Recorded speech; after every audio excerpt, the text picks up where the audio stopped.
everybody. Welcome to the virtual sales meeting for August 11th. Today we've got the broker roundtable with best practices. Quarantining and the virtual stuff's been hard on me, as you can see, but we're going to make the best of it. So here we go. Welcome, Shelly Panzarella with our mortgage moment. Shelly, are you there? Yes, I'm here. I didn't recognize you, Brandon. Happy Tuesday, everyone. I just wanted to jump on in and say, guess what time it is? It's back to school time. And so with that, I want to make sure everyone is, Chris is really excited about it. So I know a lot of people are doing online schooling, so getting all their back to school things. But as the teachers go back to school, I want to share with everyone, you guys remember this great little down payment assistance program for our teachers? It actually is going to be expiring the end of September. And so wanted to remind everybody, and if you need some collateral on this to get this out there, it is a $7,500 bonus, which is can be used towards your down payment and or closing cost. The purchase price is actually increased to $510,400. Minimum credit score is 660. And again, this is for all of our Clark County K through 12 teachers. We also have the other down payment assistance program, which will allow for educators or anybody in the teaching environment that can actually participate, not necessarily with the Home is Possible, but there is another down payment assistance program that is out there. This program is actually offering a below market interest rate today of 2.75%. So 2.75%, $7,500. It is for our teachers. It's called the Home is Possible Teachers Program. If you haven't signed up for to be an agent on the Nevada Housing Division site, I would encourage you to do so. This is free marketing for you. Typically, I'm getting about one a quarter. It seems like it's been happening a little bit more frequently than I'm getting a lead from them. They'll also provide you with free writers and other marketing tools. So if you have any questions on this, or you have any, you'd like to get any marketing collateral, please reach out to one of our Prosperity Lending loan officers, and let's get back to school. Back to you, Brendan. Awesome. Great information, Shelly. So we're going to turn the meeting over to Chris, who's going to moderate the broker potpourri. Chris? Brandon, I'm so excited. You know, my favorite meeting is the potpourri, just because it's fun to say. And Shelly, you said the magic words, back to school. I will buy whatever school supplies my kid's teacher needs. If it's alcohol or whatever it is, I will buy it so that my kid can go back to school. But let's talk about some best practices. So I brought together a list of a ton of topics that I got from questions that we've gotten, Facebook comments that we've gotten. So I'm just going to throw them out there and ask for everyone to chime in a little bit. So first off, the first one we have is earnest money. So a lot of times in the purchase agreement, we've set out a timeline for the earnest money to be deposited. And all the time I hear, oh, I as the agent am going to get an email and I'm going to send the earnest money wire information to my client. Why? Why should you not do that as an agent? Janet, you're muted. Liability. Right? Expand. Oh, talk some more? Okay. So if there should be a case of wire fraud, it might come via your computer. So you don't want to take on that liability. You want it to be as protected as possible if your computer is not encrypted, and have the title company send an encrypted email directly to your buyer for the EMD and where to send it. That takes you out of the loop and that protects you. Absolutely. Nailed it, Janet. You nailed it. So of course, worst liability you can have is that you personally, in your email, send the earnest money wiring instructions to your client. There are people, criminals out there hacking real estate agent emails so that they can take the wiring instructions, change the numbers, and have the wire sent to the wrong place. And so the smart thing to do, and what we ask you to do for a best practice, is to have the escrow officer contact your client directly. Of course, it goes without saying, everyone has that client that's computer illiterate and they have no idea how to work a computer. And so if that happens, the escrow officer or one of their assistants should be in contact with your client and they can walk them through the process. Please do not take the liability. We just had two major cases here in Las Vegas to the tune of 6 figures each, where a real estate agent sent the wiring instructions, that email was hacked, and the client sent their closing funds to the wrong place. So please do not be that person. Anyone have anything else to add on earnest money? Brandon. I have one thing, and it's not so much the earnest money, it's your protection of your email. you need to change your email address, your password often. And also I would enable two-factor authentication on your email so that if you log in from another computer, you get a text code so that you can do that. And then third, I would say make sure that you log out of your email if you log in on any of the office computers.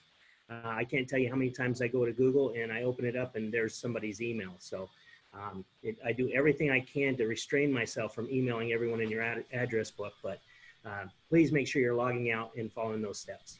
I remember one time you left your computer logged in and Facebook was on there, and then you had posted how much you love Vandana and how awesome she is. I just wanted you to see it. Yeah. The other Log thing, out of your Facebook too. That's important. the other thing I want to say about the EMD, if your buyer, it just generally goes through the ATM, and now they need to go into the bank and arrange for wiring of a large amount of money. The banks, from my understanding, because I never go in a bank, I just do the ATM, will not let you come in without an appointment. And some banks are taking 3 to 5 days to make an appointment. So be sure you keep an eye on that timeline. Great point, Janet. As always, I just want to point out one other question that I got. My client wants to give me a check for earnest money. And so I want to remind everybody that Nevada has a good funds law. And if you have a closing that's going to close in 20 days, it could take up to 30 days for an earnest money check to clear if it's an out-of-state bank. And so that's why they recommend as a best practice that you wire the earnest money versus sending a check. And again, we all used to get checks when we first got in the business, and we'd hold them in the file and lock them in a drawer, and there would be a runner that would come. And Janet, you're still doing that or no? No, because I don't get that many checks anymore. Who writes checks? I don't know. People Okay, Janet. know who you are. Chris, I think it's important to point out that Janet just pointed out that sometimes it takes a while to get in to get your money wired. That also applies to the end of the transaction when you need to wire your final closing funds. And so every bank is requiring appointments now. They're not just letting people come in off the street. So you got 2 times where you need to navigate that. So maybe have your clients check with their bank to find out what that timeline looks like. Good info. All right, we're going to move on to the next. What, Shelly? Yeah, just to add to that final piece as far as wiring it out at the tail end, they always look to us as a lender to provide the final closing figure.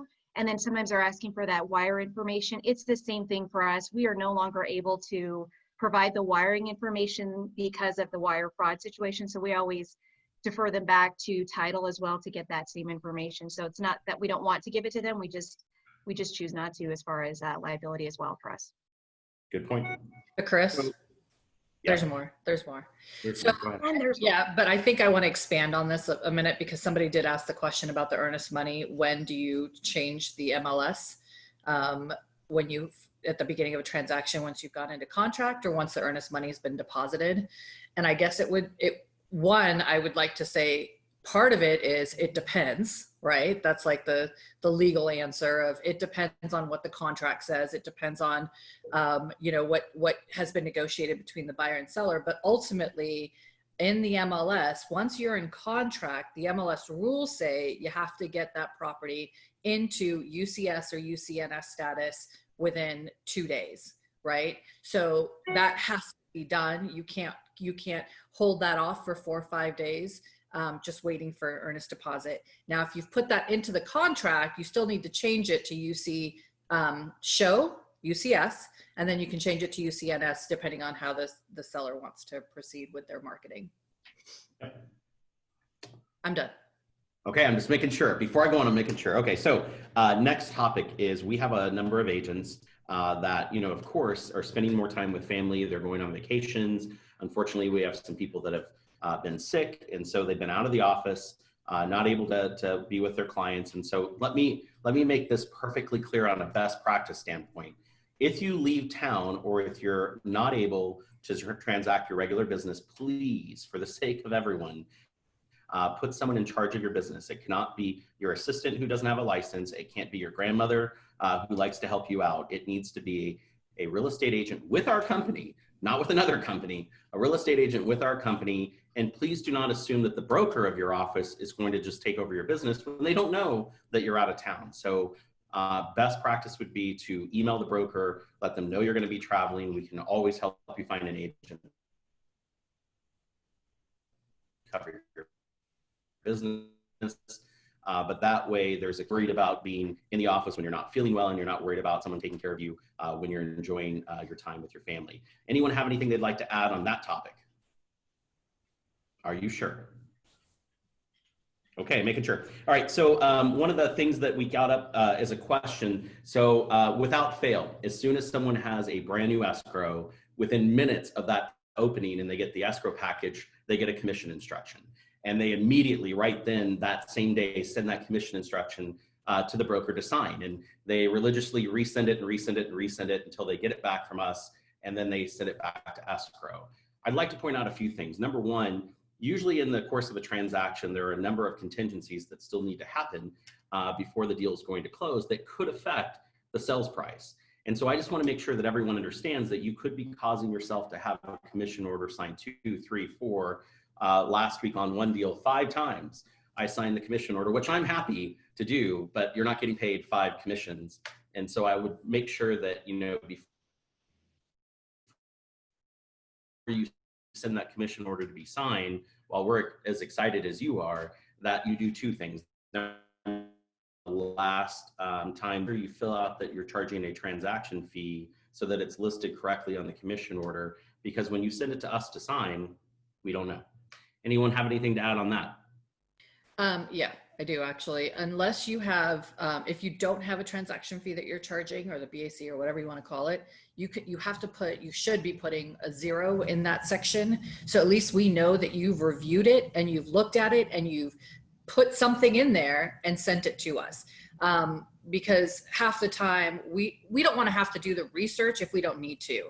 What I do is I check to make sure that there's actually a file in the system. You don't have a file in SkySlope, I'm not signing your commission orders, period, the end. I don't know about everybody else, but I sure as heck am not. Good point. How can we know that you got a file when you don't have a file? Yeah. I have something. I just ask everyone to do me a favor and email all of you guys the documents to be signed. I have a massive amount of emails that come in, and it's hard for me to keep up sometimes. And so it takes me a little bit of time to sign them. So I find that you guys are sending to me 3, 4, 5, 6 times to get me to sign them, plus sending me text messages to sign them. Then when I do sign it, then I go through and I find the other 5 or 6, and they've all say they've been signed. So it just bottlenecks things. So for me, if you would email everybody else that stuff, that would help me out tremendously.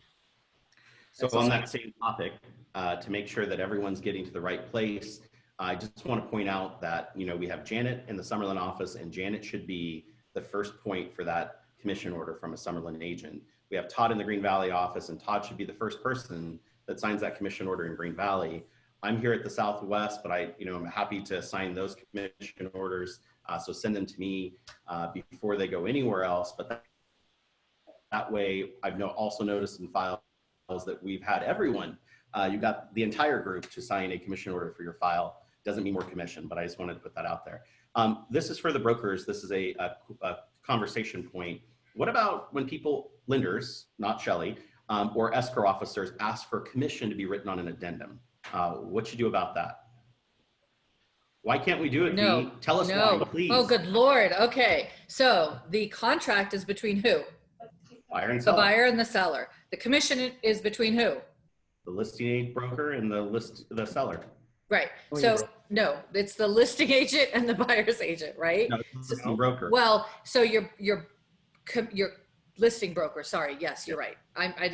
Same, but not same. I get it. Okay. So if the commissions are between the parties that are on the real estate side, why are the parties who are actually transacting the transaction, right, doing anything in regards to commissions? They're not supposed to. The seller has given the listing broker a commission.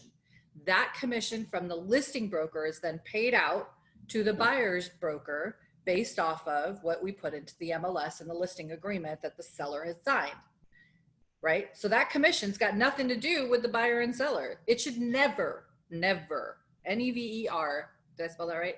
never be on an addendum, the RPA, or counter offers, or any of that nonsense. Well, I think Vandana, not only should it not, but it can't. It's not even a question of whether we could write it in. We just can't. It's not part of the contract between the buyer and seller. So it cannot go on any of those documents. And if any escrow officer was to ask you for that and they kept pushing for that, you just have to go, unfortunately, above their head and talk to somebody else at that title company to help them understand that we're not going to put anything in an addendum that has to do with commission. That's just not how it works.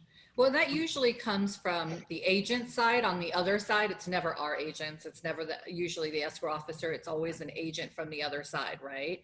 And at that point, you can call your broker and say, hey, this is what's happening. Would you mind educating that other agent's broker on what we can and can't do? And then to be nice about it. So, to be honest, this is a code of ethics issue as well, right? Correct. Because in the code of ethics, and I don't remember the number, I didn't pull it up before this meeting, it actually says that realtors will not put commission in a contract. So first off, I get a lot of the question back, well, the builder does it. Well, builders necessarily are licensees. They're not realtors in many of those cases. And a lot of the times I get the underwriter is asking for it. The underwriter wants it stated in there where this credit's coming from. And so here's the point. At any title company, when you have a commission disbursement that you're going to put it into a transaction somewhere, the commission order is the only document that is signed by everyone, buyer and seller, listing broker and selling agent, that actually says what's going to happen with commission. And so all commission disbursements of any type that's going anywhere should be signed there. And here's why. Only the listing broker and the selling broker have the right to do anything with commission, because until it's received by the broker, it belongs to them. And they're the ones that are going to mediate and dispute over anything that happens with that commission. So simply all you have to do, let's say that you're going to give your cousin a $500 credit because they're your favorite cousin, and you want to add that to the transaction, you would call your escrow officer and say, I want to add this here on the commission order, and then you would provide it to the right broker to have it signed, showing that you're going to do that credit. Now, when a lender, an escrow officer, an underwriter, or anyone asks for that to be in the contract, simply informing them of the fact that it could put you and the other agent in an ethics violation is usually all I've seen that needs to happen for them to understand. And there are some people that just didn't know. And so by you explaining it, you've now educated them, you've saved another agent down the road from having it happen, and you've shown everyone that you paid attention in class. Anyone have anything else to add to that on things that they've seen? Janet? Okay, so here's what I'm seeing too. Despite the fact that we have a class on listing contracts, a minimum of once a month, here's what I'm seeing. On the portion of the listing contract where it says the seller will pay blank percentage of the total sales price, agents are putting in 3%. And then we come to the following line that says, and to the agent who brings the buyer will all pay, they're also putting in 3%. Well, if the seller is paying a total of 3% of the selling price to signature, but yet in the contract, you've also said whoever brings the buyer gets 3%, guess what? You're getting nothing. Zero. Nothing. You need to put down the total commission and then what you're giving. So what I hear you saying is a best practice, make sure you read the paperwork before you fill it out. Is that what you're saying? Well, Chris, let me say this. So I'm a big proponent of script practice, right? Like we hold script practice 3 days a week. We want agents to come on and learn scripts, and they're scared to death and they don't want to do it. They don't want to practice it. Here's probably the best script practice you could do for your business. And that is for you to read the listing agreement to yourself out loud at least 3 times a week. Just read it literally as fast as you can from the beginning to the end, 3 times a week out loud to yourself. And then do the same thing with the residential purchase agreement, because it is very challenging in this business to be successful if you don't at least know the listing agreement and the residential purchase agreement, like the back of your hand. You really should know that. So you could consider that script practice, read them as fast as you can out loud, go into a closet, go in the bathroom, go someplace where you can just read out loud and read them out loud to yourself as fast as you can, 3 times a week. And you'll start to understand some of the things that Janet talks about with how to get paid zero on a real estate transaction. Great point. Anyone else have anything to add on that? Can I actually mention something on the RPA? And this would be, I wasn't on forms committee when this happened, so I'm not quite sure, or even on the board, but there's that one section within the RPA that says the buyer will or will not be paying a transaction fee or additional commission. And so I always get from agents, well, why in the heck is that in there if we're not supposed to have commission discussions within the contract? I know. Yes, Brandon. I was actually informed because it is actually required for you to notify that if there's monies being transferred anywhere else in the transaction or come from any other party. And so if that buyer is going to pay that buyer's agent commission or any fees, the seller just needs to be notified that there's an additional amount of money coming. They do not have to say how much, they just have to say that it is happening. The other reason why it's at the top of the contract, it says instruction to escrow, and all they're telling the escrow officer is that you need to be looking for this transaction fee. It's a notification, not a negotiation. And I think that's important because I didn't negotiate commission in the contract. I notified escrow that there'd be an additional fee that's charged. That's all it says. It's notifying them of that point. And I think that I've had people come back and say, well, I put it on my commission order. Well, but you never sent it to anybody. And so you got it signed, but you never sent it to escrow or it never made it there. And so that document, and again, it's not an out for you when it doesn't happen. I've seen escrow officers miss that. They don't read the entire contract either, unfortunately. And so, but the whole point was that you were pointing that out. It's a great point. Great point. Okay, so yes. Sorry, just to clarify. So if a lender is asking to get the realtor credit or any of that stuff, it is not an addendum. It's a commission order, correct? Is that what it's on the commission instructions? Instructions. And at what point can we request for that? Well, I mean, at any point we could go to escrow and say we need to do a credit. They could augment the commission instructions. We could provide you with that document. And again, like I said, it's executed. It's an executed document through escrow, instructing the escrow officer of putting it on the HUD and on the closing statement. And so it fulfills all of the same criteria that you would have, to prove it to your underwriter. It states all the parties. I mean, just like an addendum would, but the difference is it's only done in escrow versus in the RPA. And it'll show up on the settlement statement, which is what's important to you guys, that it'll balance. Right. I just wanted to make sure because I think sometimes that's just inexperience in, not knowing what the actual form is called. So thank you for that. Just clarifying that. That's all I got on this subject. So this comes back a lot. And one of the items that we are required to do as a real estate agent when representing a client is we are supposed to keep a communication record of communication that happens in the file. Now, the cool thing about SkySlope is that the system allows for us to actually send our emails and our texts, and we can actually send them to the file. And on the communication log in the file, it will show all of these items that you've had and that you've put in there. It'll also show when documents are uploaded and the timeline that they were put in the file. But if something happens, let's say, for instance, you do need to address commission or something like that, what proof do you have of the conversation that was stated between you and your client or you and the other party on what was said? And so the only defense you'll have when you're standing in front of a judge or in front of a panel of your peers is the information that you can print out of your file at that point. And so I will tell you my standard of practice that whenever I come up against a file issue, when Vandana and I get a call that there's a broker issue, I immediately start communicating with myself through email. And here's why I do it.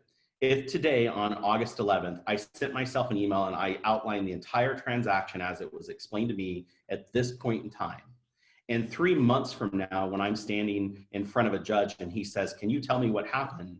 Most people are just going to try to remember and they're going to spit out facts that could or could not be true. I'm going to pull up an email that I wrote at that point that I sent to myself with everything as it was stated to me, and it's clear and it's concise and it's informative. Would you rather be in that position or trying to recollect things that may or may not have happened. The other side of it is when something happens with your client, and I'll explain, I'm doing a home inspection. We've got the inspection completed and now there's repair items. My client decides that they don't want to do any repairs. They just want to move forward with the transaction. What do you have in writing in the file that says your client told you it's okay to just move forward with the transaction? What do you have in the file that says, hey, I'm going to complete my appraisal contingency, property appraise, I'm good to move forward? I always have my client send me an email that says, hey, I just want to confirm that you're okay to pass this timeline. You're okay to move forward with this point, because that way I always have something in my file to defend myself if they come back later and say, I didn't know. What do you guys recommend in best practices on communication? Exactly what you just said. Because I will tell you, when I get a call and there is an issue that arises and we've got, whether it's an arbitration hearing or even an ethics complaint, the first thing I'm going to say to you is, where's your documentation? Where's your timeline? I want to see what your timeline looks like. Start from the beginning, from when you met this client, and to bring me to this point in time, because I need to be able to see what's happening, what occurred during the transaction, how you got to this point, how the client's pissed off at you, or how the other side thinks that they've earned a commission or whatever, so that I can actually determine if you have a case or not. Yeah. So that timeline is key. Outline of events or whatever is key. In fact, even when I'm communicating to the other side for the other broker, if I don't have a timeline, I can't do my job to support you in getting your commission or the additional, credit to the buyer for in lieu of repairs. I can't do any of that unless I've got something from you showing that, yep, this is what happened, this is what occurred, and this is why we did it this way. There's also an old saying that says, he who dies with the most notes wins. You're the winner, Janet. 100%. 100%. No doubt. No doubt. So one of the other things that I notice a lot is agents are communicating with their clients through text. And I understand it's the way things are now, but you know that you could take a picture of your text on your phone and you could then take that photo and forward it to your SkySlope file. And if all of your communication proving your side of the transaction are through text with the other agent, there's also a way in SkySlope, and don't ask me because I'm not exactly sure how to do it, but I know it's there, where you can actually include SkySlope on the text. And so it's actually going to your file. But I think the whole point is that documentation of anything, people only think about it when they get in trouble. If you just did it as your standard of practice, it would become so much easier. And I think that, like V said, as soon as you let me know that there's an issue, every broker is going to ask for a timeline, because we need to understand how this got to here. And that timeline, once you're asked for it, you should also put it in your file, because here's how the real estate division looks at it. And I've heard this from every real estate administrator and from every commission president. If it's not in your file at the brokerage, meaning the file here in our office, and it's at home or it's printed out on your desk, but it's not in our file, it doesn't exist. Even if it exonerated you from all guilt and you did everything right and it's sitting at home, it doesn't exist and they won't accept it because it didn't get into our file. And that's the point. I mean, Brandon, I can't, sorry, go ahead. Brandon. Go ahead. I was going to, I don't even remember what I need when I walk into a room, let alone what happened 6 months ago, right? So I think that's the important part, is that if you don't put it down in writing, put some form of timeline together, you're not going to remember when you actually sit in front of a panel of your peers at GLVAR or in front of the commission, and because you've been invited for whatever reason, and we're now looking maybe a year, maybe 2.5 years. Your notes should be so damn good that you should be able to look at them and say, yep, that's what happened. That's exactly what happened. And I should be able, as a 2-year-old, 5-year-old who can read, be able to see that that's actually what happened. And yep, that explains it. You are good to go and you're not guilty or whatever. So Chris, I think it's important to understand that we always talk about, as brokers, we're always going to talk about being in front of professional standards or being in front of a judge in a court, or, we're always talking about kind of the end, like what's worst case scenario and what's the best way that we as a brokerage can help the agent protect themselves. But here's my argument for keeping great notes. My argument is, what if a client comes to you with a problem down the road, and they need your help to help solve that problem, and you don't have any record of anything that happened. I actually had the privilege of going to court with a client once, and it was over a refrigerator. And what had happened was the seller of the property, I was the buying agent. The seller of the property, we did ask for the refrigerator in the RPA, and they took the refrigerator out of the garage, which was less of a refrigerator, and put it in the house, and they took the one from inside the house and took it with them. And the judge literally wanted to see whether what we were talking about. So of course I had a picture of from the MLS to show what fridge was in the house, and I had a picture of what was in the house when they closed on it. And of course we complained right from the beginning. It ended up going to small claims court, but without some kind of record, the judge would have just literally thrown it out of the court. He would just said, you have nothing to give to me. I have nothing to show me what was or wasn't there or what you were doing. And so my argument for great notes is it's the best protection for your client. I mean, yeah, it's about you as well, but really, aren't we in the customer service industry? Yeah. Aren't we about relationships? Aren't we about taking care of the people that we do business for and with? And that's why you really should have great notes, is because one day out of the blue, you're going to get a phone call from a past client that says, hey, great news, Todd, we're going to court. And of course, that fear that comes with that sentence is, what are we going to court for? Are you suing me? Am I a witness? What does all that look like, right? So my argument is you need to have great notes because of that reason. And on my team, my admin team keeps notes in a specific system. All emails, all communication go out through that system, and it's all automatically recorded in there. I'm gonna look into SkySlope and see how to get all that information into SkySlope based on what you just said, Chris, about the if it's not in the brokerage's file, it doesn't exist. And so I'll get all that started, get all that put in there. But the point is, I do have great records. They're obviously in the wrong damn place, so I'll get that. Oh, at least you have them. And Yeah, Christina asked on Zoom chat, she just basically said, do you have a list or examples of what we need in these notes? There isn't a checklist, but it really just comes down to all communication logs. Just log what you're doing with this client. And I'm not a big proponent of working from fear of I'm going to get sued. I'm just going to tell you, if you do enough deals through your career, you're going to get sued. You don't have to do anything wrong to end up in court or end up in front of the board or end up in front of the division. So you might as well just protect yourself and everything else just for the documentation from a frivolous deal. So just, and then like Todd said, it's good customer service. It's the right thing to do for your clients. So. It's good practice too, right? For if you do have to come in front of the commission or the association or court or a judge or whatever, it's good practice to do it on all of your files. You're a broker. Just to give you, and just to give you an idea, Christina, it's ultimately, you want to be able to have a reference point, because if you are doing text messages and emails, you want to be able to reference where those are and how you can find them, right? Anytime I get an email on a property, it goes into that property file within my Gmail, right? That property has a file, or that client has a file, it goes in there. But my notes say on August 11th at 5 p.m., buyer sent blah, right? Seller agreed to this, right? And it was in it, buyer sent an email. And so now I know I can go get it from my email. I'm not sitting here like a crazy person looking, was it via text? Was it via email? Was it, where can I find this information? Ultimately, you want to have good reference points, because even if I am writing a statement for you for the real estate division, or writing a statement for the panel at GLVAR, excuse me, I'm gonna ask you for copies of everything, and then I'm gonna take your timeline and I'm gonna reference page, find email on page 7, and then they'll go to page 7, and that's exactly where the email is. So you have to be able to know where you can find that stuff.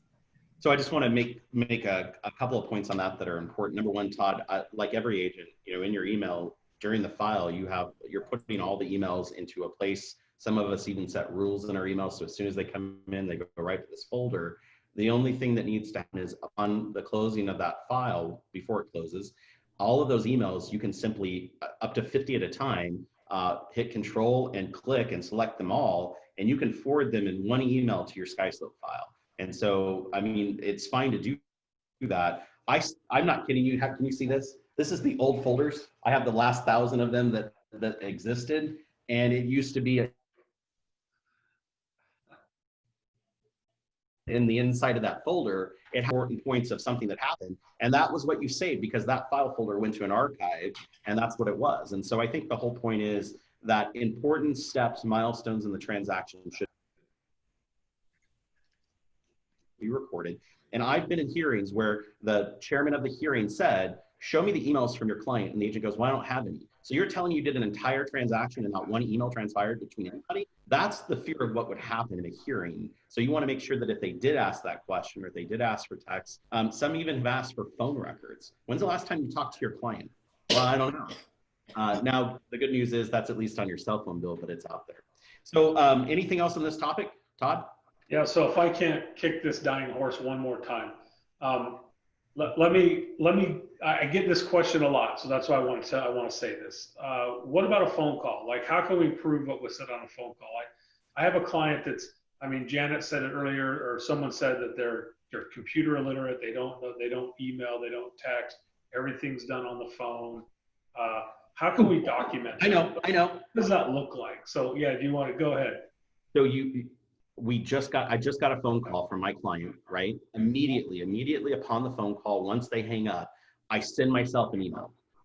I just got a call from my client, John Smith, who called me at 10:06 on August 11th. He was really upset that they hadn't fixed all the repair items. And I told him that we were getting someone out there to address them. And I'm writing this email to let everyone know in a later date, blah, blah, blah, blah. Or the second thing you can do, Mr. Smith, thank you so much today for your call. I agree with you that we need to get this item fixed immediately. Here are the 3 options that you have at your disposal to remedy the situation. Please respond to this email letting me know what course of action you would like to take. So I think that's the key. You follow up every single one of your phone calls with an email to the client that just says, hey, based on our conversation. It's not just your client, it's to the listing agent, it's to the buyer's agent, it's to escrow, it's to the transaction coordinator for the other. I mean, it's an email that you send out that just says, hey, based on the phone call we just had, blah, blah, blah, blah, blah, blah, blah, blah, blah, whatever the situation is. Because if someone doesn't respond back to that email and say, oh, no, this is actually what we said, then it's an implied agreement. And my understanding, and I'm not a judge or an attorney or any of those good things, but my understanding is that's as good as anything in court. I mean, if you ever got to the point where you had to go see a judge and no one ever replied back to that email and said, no, that's not what we said, then that's basically what gets agreed upon that was said. So following up every phone conversation with a short email to the parties that need to be notified of that is your best record of that conversation. So that's the best practice, but I'm going to also tell you, if you had a journal that you logged every call that you made in notes, that would stand up in court, because you could show that this is a common practice for you. Now, if you have a notebook where you just have one conversation written down, that's not going to cut it. So one way or another, you have to have a consistent practice of what you're going to do, and then you're going to be okay. I mean, we have some great technology available to us, even in your notes in your iPhone, or if you are Shelly and you don't have an iPhone, whatever other device you use. But in the notes section, you can even just speak to your phone where you don't have to sit here and write, you don't have to type, you don't have to whatever, you can just speak it into your notes about that file and just say, here's what happened in this file. And then, you know, like, I don't know who Southwest is, but there's Southwest office says that you can put all of that, email that to your SkySlope file via that email address that's within SkySlope that you can find in there. And then Corey had said you can also export your entire iMessage thread and save it to your file. Yes, that's absolutely true. And I know we need to move on from this. I do want to address Slava's comment regarding the challenge that she had regarding the buyer commission compensation fees. I need more information, because if it was signed and disclosed in writing, then you shouldn't have an issue with getting it paid as long as the other side was aware of it. So Slava, if you want to call me later, we can talk about it. All right, so I want to go to a point that was brought up on Facebook the other day that I've seen happen many times, and it comes back to standard of practice and the best practice from you as an agent. So it basically said, you know, hey, listen, I made a simple mistake. I forgot to check mark a box in the RPA that basically said who was paying for what and how it would happen. And so actually this happens a lot, and it happens because we're all busy and, you know, we check everything twice and we just happen to make a mistake. We're all human. And so there's a couple of things I want to point out. Number one, when you're filling out a purchase agreement, it should be your best practice to make sure that all boxes are checked or completed either by putting in NA or a 0 if it's a financial figure, but that would complete that box. Even when it's financing terms to a loan I'm not getting, I still go in and try to put NA in my template so that all of those boxes are completed and checked, so there can't be any misunderstanding. Saving templates is probably one of the easiest way to do that. And if you don't have templates, I would highly suggest that you get that done. I know that my transaction coordinator put mine together, changed my life. But it happens. I'm filling out a purchase agreement and I didn't check that box, the seller or buyer was paying for this item. So there is a piece in state law, and I don't remember the phrasing of it, so I apologize, I'll Google it after this is over, that says whoever wrote the purchase agreement, if they make a blank or don't complete something, it would go against them if they had to defend it in court. Now, the question is how the judge is going to rule on it. The question is, what documentation do you have to support the position, meaning emails that went back and forth between you and the other party talking about that item and how it was going to be addressed. All of those things help for your defense, but that's the reason why if you're crafting the document, you would want to make that happen. At the end of the day, but when the buyer's agent and the listing agent get together, our job is to help these two parties come together. And we're not there to make it confrontational. We're there to make it work out because we're in the business of sales. And without a sale, we got no business. And so my whole thing is that communication and humility of, hey, I made a mistake.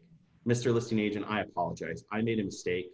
Can we get this fixed in an addendum and correct the fact that it was the buyer requesting the seller to pay for this item? Would that be acceptable? I'm sure you understand a time in your life where you made a mistake.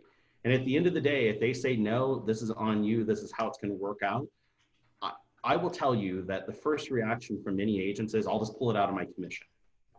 I'm going to tell you that I learned a long time ago that I'm not the only person in a real estate transaction getting paid. There are a plethora of people. And so before you pony up all of the money, think about a little bit of everyone that benefits from this transaction and make sure that you've done the due diligence to make it work out in your best position. But what do you guys recommend on that? I mean, anything you want to add, Brandon? I would just say one thing. If you're on the other side, let's say you're the listing agent, right? And you're getting an RPA from a buyer's agent, and you notice that they didn't fill something in or they marked something wrong. Let's just use like a home warranty, for example, where they didn't put that one will be required or not required, but yet then they put the amount. You know what I mean? So if it's not filled out right and there's some discussion or some unclarity, pick up the phone and call that agent and figure it out before, because it's much easier to look out for each other to make sure the transaction's done right so that you're not fighting over it at the end and costing somebody money. So I would just say, be courteous with that other agent and look at that contract. Slow down when you're submitting one, but also communicate as you're receiving one. So I want to add on that real quick before we go on. What you just said, the golden rule is the baseline of the Realtor Code of Ethics. Do unto others as you'd have them do unto you, right? And so I always like to give someone the benefit of the doubt. Hey, listen, before I go on and present this offer, are you sure that all of these things are completed the way you wanted them done? Now, I don't go and say and point out and do their job for them, but I give them the benefit of the doubt. And I've had agents come back and say, well, of course it is. What's wrong with you? Okay. So, I mean, I think that whole point of, I wanted to give you the benefit of the doubt, but I've also had brand new agents write an offer where they put in 0 loan contingency and 0 due diligence and 0 appraisal. And I knew they're new. And I went and called them, and I called my client first. Mr. Seller, listen, you could say, let's just accept this with zeros. I'm telling you that this transaction won't work out the way you want it to. I highly recommend that you allow me to go back to the other party and ask them if this is really how they want to complete it. Are you okay with that? Because I'd hate to have you 3 weeks down the road, and because of issues like this buyer can't close. If my seller said, absolutely, let's make sure it's right, why wouldn't I do that? You should make sure it's right, period, I believe. And when you're going to be presenting it, if you have any question on that contract, you should get the answer before you sit down with that seller to present it. So you're giving it to them in the right light. And but you're right. I mean, if it's just because it looks like a sweet deal and you got this agent over the ropes, it's not always going to end right. Karma comes around. Yes, it does. And ultimately, I think one of the biggest points that you made that is important for everyone to understand is that it is between the buyer and seller. This is not your decision as a licensee. Your responsibility and your fiduciary duty is to your client, right? And then one other thing, you talked about templates. Just make sure, even if you have a template put together, that you're not rushing through it. Slow down, review it, and make sure that that's exactly what that buyer wants. Because even though the template's been completed for you, it doesn't mean that that's exactly the way every contract is going to look. So check in with the buyer to make sure that that's what they want. And then I would love to have your transaction coordinator do a class on creating templates within Transaction Desk. I think that would be a great class. Yeah, I think it would be a great class for people. I mean, yeah, just give her the file and she'll handle it. But I think that some people just need to be able to feel like they can do it on their own. So that might be a good idea. Measure twice and cut once. Exactly. Right, Shelly. Anyone else have anything else on blanks in the contract? Courts are open. They're just not open on Fridays anymore. Sorry, go ahead. So I want to be clear with Vandana on something. Vandana, did you just say that I can't make decisions for my clients? Are you out of your mind? I'm a real estate agent. You're being, somebody fire this guy. I'm just kidding. Of course.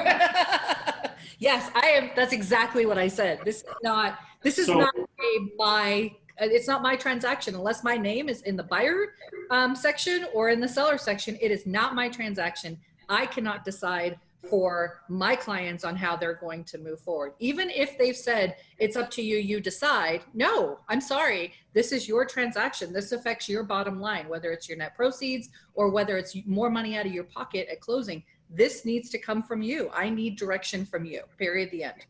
Yeah, so let me just be clear. I was being facetious there. I know.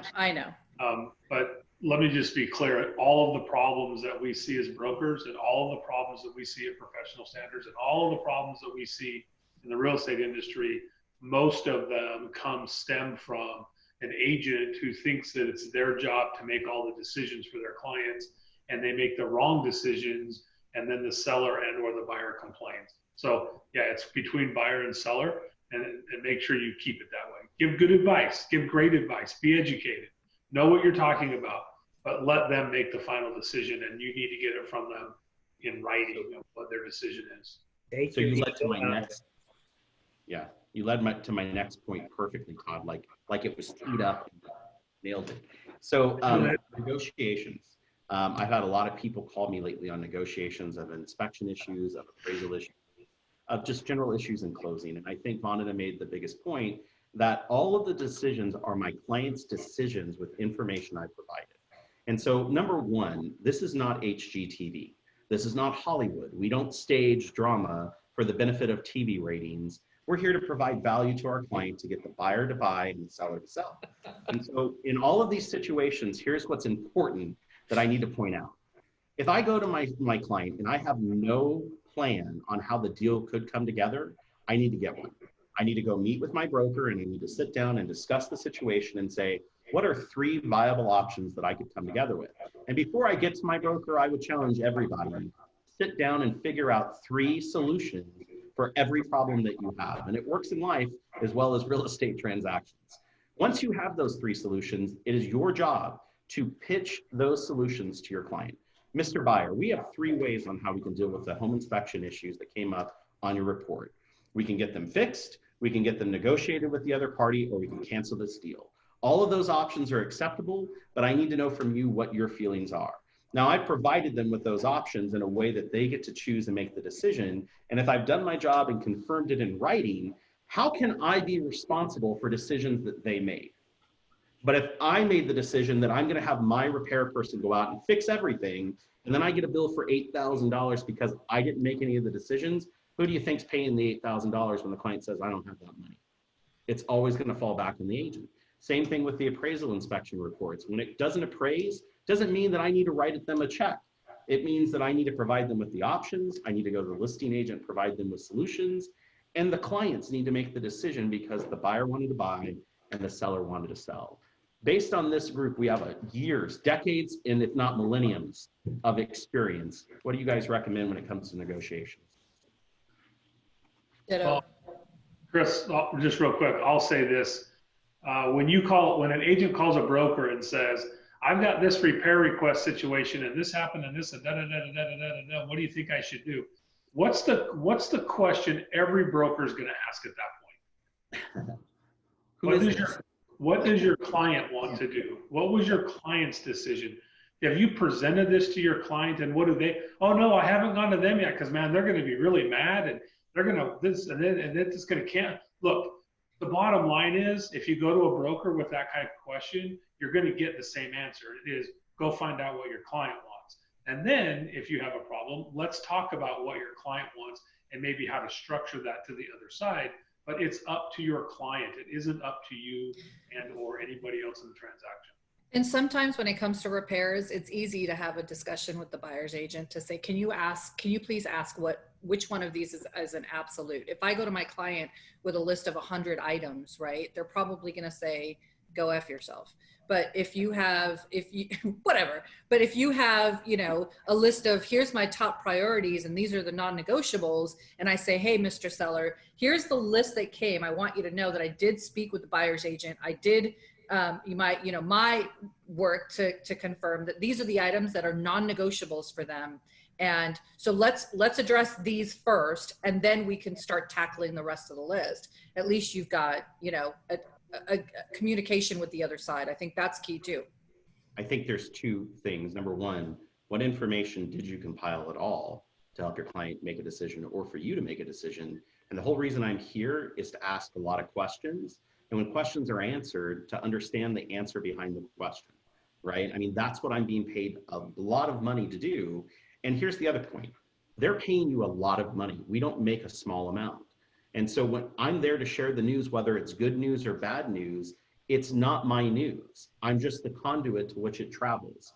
And so the whole idea is that if I'm not able to share bad news, how can I share good news? It's just news and it's not my responsibility. We all have tremendous hearts and we care about our clients and we care about the deal. But at the end of the day, it's not our home. We're not going to live there. We're not spending our money. And our job is to just facilitate information. Now, is there a better way to deliver the info? Absolutely. And that's a skill that you learn through script practice and the ability to overcome the ways to present information. There's an art to telling someone they're stupid without saying you're stupid. That's one book I've read many times. But the whole idea is that, you know, when you're there, you got to provide the info. That's what they're paying you for. Janet? Yeah. So you mean you can't say you're too stupid to talk to? No. Or I've been in the business for 20 plus years and blah, blah, blah. Nobody I had one last week that said, honey, I do 40 transactions a month. I know what I'm doing. But they didn't. So here's the deal. I had an agent over the weekend. She'd gotten an offer on her listing on Saturday. We went through it. Then on Sunday morning, the listing agent withdrew the offer. Then Sunday night, she came back with another offer. And the agent's going, I need your help. What am I going to say? How do I tell them to counter? What should they be countering? And I said, you don't tell them anything. I said, you go in, you talk to the lender first, if you can get a hold of them on a Sunday night or first thing Monday morning. I said, you have a really good net sheet. You go over the offer, blank by blank by blank, and then you say, can you live with this? And then you shut up. If they want to counter, they will tell you. Simple as that. It's your client's decision. It's their money, not yours. More sage wisdom. We appreciate it, Janet. Good point. So, okay, last item that we're going to talk about is there's been some changes within some ordinances in the county. Vandana, and I really appreciate Vandana and all you do for our real estate industry and your dedication to jumping in on committees and PAGs in a moment's notice when asked. And so Vandana really had a lot of involvement with this new Clark County ordinance. And so I'll let her explain it to the group in our last 10 minutes. So one of the things that I've been getting asked a lot over the weekend is, can all of my clients who have been looking for Section 8, now they are forced to be approved, right? So the answer is, it depends. One thing you need to remember is that this is just for the unincorporated Clark County. not the city of Las Vegas, not city of North Las Vegas, not city of Henderson. None of those have jumped on the bandwagon. We anticipate that that's going to happen in the next couple of weeks, but as of today, this is specifically for the unincorporated Clark County. So that's the first thing that you need to remember, right? Number two, and people always ask me, what's the zip codes? That's usually over by the Strip. That's the UNLV area. That's over by the airport. Those are all unincorporated Clark County. Now, how many of us actually have listings that are out there? How many people are actually applying through Section 8? Right, so just remember, first, unincorporated Clark County. Number two, it is not just Section 8, right? Section 8 is one of the ways that people can get a voucher to pay rent. It could include a voucher from the housing authority as well, which is a different process. What does that process look like? I don't know. Did the commissioners know when they actually passed this ordinance? Nope. Do they have a process in place? Absolutely not. How many months are these people going to be getting any money? Nobody knows. So keeping that in mind, the process is still working itself out. Okay, so that's number two. Number three is that there are people that are exempt. And the people that are exempt, let's say I own a home, I am owner occupied, I live in that home, right? Now I have a second property, and that second property, even if, by the way, this is a duplex, and door number two is a rental property, right? And we're in Clark County, I'm exempt from this ordinance. I do not have to accept it.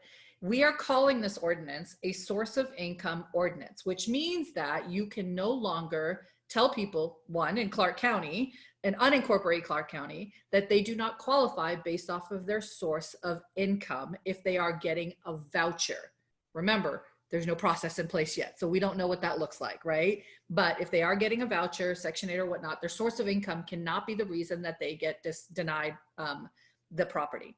You also if let's say most people, and somebody pointed this out over the weekend, is that people who are on Section 8 or vouchers generally don't have good credit, generally don't have, good rental history. You can still deny based off of those other reasons. You just can't deny based off of source of income.